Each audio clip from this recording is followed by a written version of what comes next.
Fire service চলে এসে তুলে ফেলবে।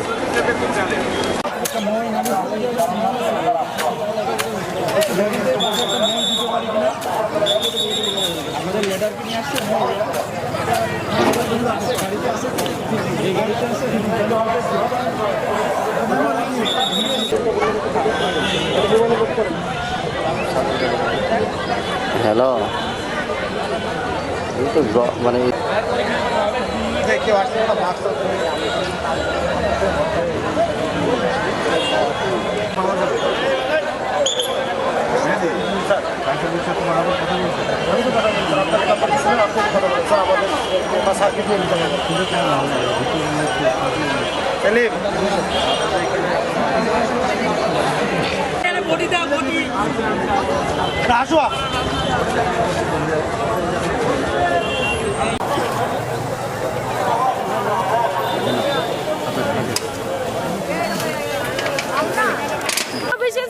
কিসের চাকরি করতো? ওই পিয়নের চাকরি। উপজেলা পরিষদের পিয়ন? জি। শিক্ষা অফিসের পিয়ন? শিক্ষা অফিসে আমারও এটা বল।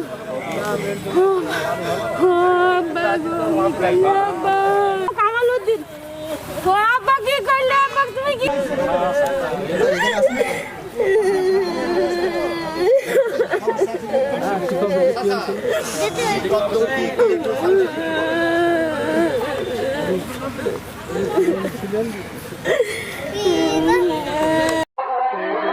মোহাম্মদ কামালউদ্দিন ওর নাম, পিতা বিশারদ, বাড়ি বদনপুর।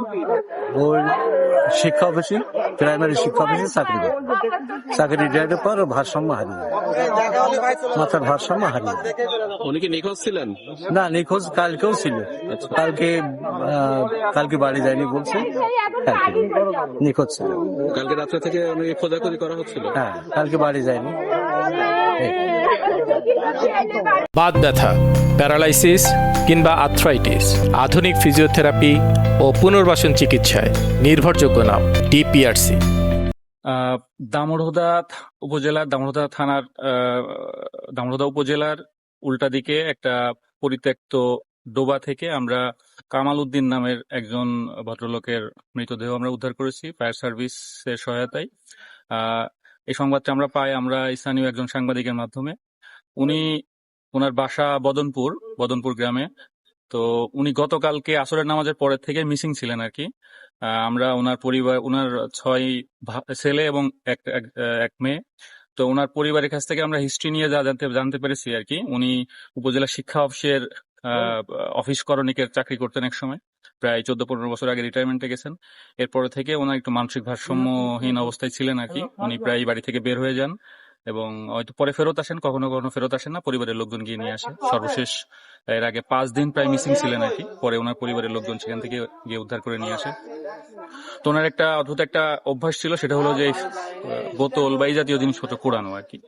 তো এর ধারাবাহিকতায় আজকে সংবাদের ভিত্তিতে আমরা পরিত্যক্ত ডোবা থেকে ওনার মৃতদেহটা উদ্ধার করে আমরা থানায় নিয়ে আসি। পরে ওনার পরিবারের সদস্যরা খবর পেয়ে এসে ওনার লাশ শনাক্ত করে।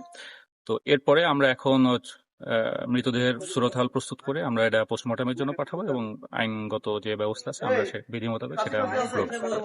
Thank you.